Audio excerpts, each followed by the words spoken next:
반갑습니다. 뒷담화 전문 유튜버 18시간 근무하는 편의점 NPC 조점장입니다. 편의점에는 진상 손님도 진상 점주도 있지만 진상은 어디에나 있잖아요. 진상 알바생도 있습니다. 성실하고 정직한 알바생 분들도 이 진상 알바생 때문에 괜히 점주한테 의심을 받고 욕을 먹는 경우가 생겨요. 난 여기서 일하는 게 좋은데 얘 때문에 괜히 때려치고 싶은 생각이 들죠. 진상 손놈은 결국 사라지지만 진상 알바생은 일을 같이 해야 돼. 아주 사람 환장하죠. 이번엔 편의점 진상 알바생이 쓰는 꼼수가 과연 어떤 것들이 있는지 말씀드려보겠습니다. 첫 번째, 자연스러운 유형. 별다른 방법 없이 아주 자연스럽게 담배 하나 싹 빼가고, 뒤에 가서 음료수 채울 때 하나 쓱 마시면서 채우고, 심심할 때 과자 하나 쓱 뜯어서 묻고, 이렇게 그냥 가져가요. 근데 이게 안 걸릴 수 있어요. 왜냐? 관리를 전혀 안 하는 매장은 안 걸리겠죠. 재고 파악을 따로 안 하니까. 매일매일 재고 파악하는 알바생분들은 이해할 수 없는 부분이겠지만 관리를 전혀 안 하는 매장이 몇몇 있거든요. 프랜차이즈 중에 재고 파악을 안 해주는 곳이 있어요. 개인 편의점은 뭐 말할 것도 없고요. 이런 경우는 정말 바로 캐치할 수 있는데, 평소에 재고 파악을 잘 안 하는 매장은 누가 언제 뭘 가져갔는지 알 수가 없어요. 왜냐면 오래 전부터 관리를 안 해왔기 때문에 전산상에서는 재고가 이미 마이너스 1 마이너스 이런 식이거든요. 심지어 귀찮다는 이유로 알려고 하지도 않습니다. 생업이 아닌가? 이 취미야? 어떤 댓글에선 특대 사이즈 비닐봉투 한 묶음을 알바생이 그냥 가져간 적이 있다고 해요. 절도범이죠. 뭐 하긴 이 봉투라는 게 살다가 가끔씩 필요하거든요. 특대 사이즈 한 묶음을 집에 가져다 놓으면 아주 그냥 야무지게 쓸 수 있긴 합니다. 근데 비닐봉투 하니까 재미진 실화가 생각나는데, 한 점주가 경찰에게 알바생이 1,000원 상당의 비닐봉투 50장을 훔쳤다며 절도범으로 신고했어요. 하지만 신고를 받고 경찰이 확인한 결과 50장이 아닌 2장인 걸로 확인이 됐습니다. 그냥 알바생이 근무 중에 집에서 먹을 상품을 계산한 뒤에 판매대에 있는 비닐봉투에 담아 집에 간 거죠. 뭐 알바생이자 손님이구먼. 팔아줘도 지랄. 여튼 경찰은 피해 금액이 40원이고 불법으로 취득하려 한 의사가 없는 것으로 판단되어 혐의 없음으로 사건을 종결했습니다. 점주 말은 알바생이 계약 기간을 모두 채우지 않고 그만둔다는 말에 화가 나서 신고했다고 해요. 물론 급여를 제대로 주지 않아서 알바생의 최저임금을 요구했다가 생긴 일입니다. 이건 점주가 진상이죠. 알바생이 최저임금을 요구했다고 또 삐져가지고 비닐봉투 2장을 50장으로 부풀려서 물어내라니. 지나가는 개가 머가리 물었나? 능지 박살났네. 두 번째, 공병. 손님에게 받는 소주나 맥주 공병 있죠. 편의점에서 손님에게 공병을 받으면 그에 맞는 일정 금액을 드리고, 받은 공병은 전산으로 반품 처리해서 물류센터로 보내면 물류센터에서 확인한 뒤에 본사에서 해당 편의점에 일정 금액을 입금하는 방식이거든요. 최근에 뉴스로도 나왔더라고요. 횡령사건인데 공병 보증금을 환불해준 척 거짓 등록을 해서 1년 동안 총 2천만원 가까이 빼돌린 알바생이 있었다고 해요. 실제 공병을 받지 않고도 받은 것처럼 허위로 공병을 등록해서 돈을 횡령한 거죠. 야, 간도 커. 아주 2천만원 거의 연수입인데 이거를 1년 동안 빼돌리고 있었네요. 야, 티끌 모아 태산 대단합니다. 한편으로는 하루하루 조금이라도 더 챙기려는 모습이 안타깝습니다. 괜찮아요. 사람이 좀 하자가 있어도 누군가는 사랑해 주시겠죠. 일단 전 아니고요. 여튼 제 매장에서 이런 일이 발생했다면 다음날에 바로 캐치해서 조져버릴 수 있을 것 같은데, 점주님께서 사람을 너무 믿으신 게 아닌가 싶습니다. 세 번째, 포인트 적립. 어딜 가나 있는 마케팅 기법 중 하나인 포인트 적립 있죠. 포인트는 따지고 보면 고객에게 제공하는 재화나 다름없어요. 근데 이 포인트를 알바생이 대신 챙긴다면 고객 입장에선 굉장히 불쾌하겠죠. 편의점뿐만 아니라 인터넷 돌아다니다 보면 생각보다 부정 적립을 하려는 사람이 많은 것 같아요. 포인트가 특정인의 카드에 자주 적립이 되면 전산에 바로 나타나기 때문에 본사에서 직접 조사할 가능성도 있고, 부정 적립이 확인되면 법적 책임을 물을 가능성도 있다는 거 참고해주세요. 단지 손님이 몰라서 못한다고, 번거로워서 안 한다고 대신 챙기려 했다가는 횡령죄 처벌 대상이 됩니다. 어디 검색해보면 이게 범죄인 줄 모르고 부정 적립을 했다, 뭐 어쩌냐, 이런 글이 간간히 보이던데, 제가 봤을 때는 범죄인 줄 모를 수가 없어요. 상식적으로 생각해도 범죄인데 말이죠. 범죄인 줄 알고는 있는데 그냥 애써 합리화하면서 좀 뽀리다가 뒤늦게 참교육 당한 건 아닌지 불안해하는 것 같아요. 네 번째, PDA. PDA는 리모컨 같이 생긴 바코드 스캐너 단말기죠. 이거 하나로 발주도 할 수 있고 재고 파악 및 수정도 가능하고 현금 판매와 가격표 출력 등등 여러가지 업무를 할 수 있습니다. 신입 경영주 교육에서도 알바생한테 PDA는 되도록이면 가르쳐주지 말라고 하더라고요. PDA 기능 중에 재고를 수정하는 기능으로 재고를 떨궈서 상품을 가져가는 경우가 있어요. 이렇게 하면 들키지 않게 상품을 가져갈 수 있다고 생각하겠지만 재고 수정을 한 기록이 남기 때문에 이것 또한 엔간하면 금방 걸립니다. 다섯 번째, 행사 상품. 편의점에 꽂힌 행사. 그 중에 1+1, 2+1 증정 행사가 있죠. 가끔 손님들이 이런저런 이유로 행사 상품을 안 가져가거나 못 가져가는 경우가 있죠. 아주 자주 볼 수 있어요. 손님이 2+1인데 2개만 가져오셨으면 3번 찍어버리고 1개는 안 드리거나, 1+1인데 1개만 가져오셨으면 그냥 2번 찍어버리고 1개는 본인이 먹는 경우가 있거든요. 이렇게 행사 상품을 손님에게 챙겨주지 않고 몰래 먹어버리는 진상 알바생이 있어요. 다만 확실히 손님이 행사 상품을 받은 뒤에 님 드세요 해 이런 식으로 말한다면 받아서 드셔도 될 것 같습니다. 근데 뭐 우리는 보통 바라지도 않잖아요.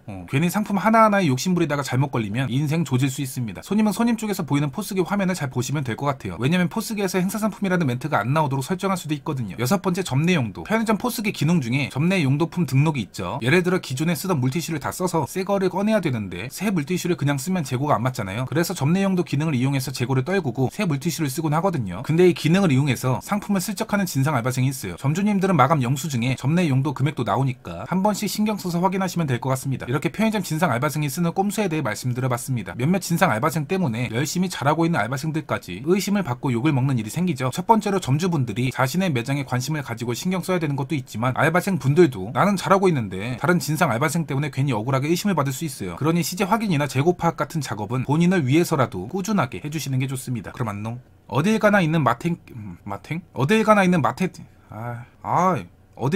마탱 어딜 가나 있는 뭐야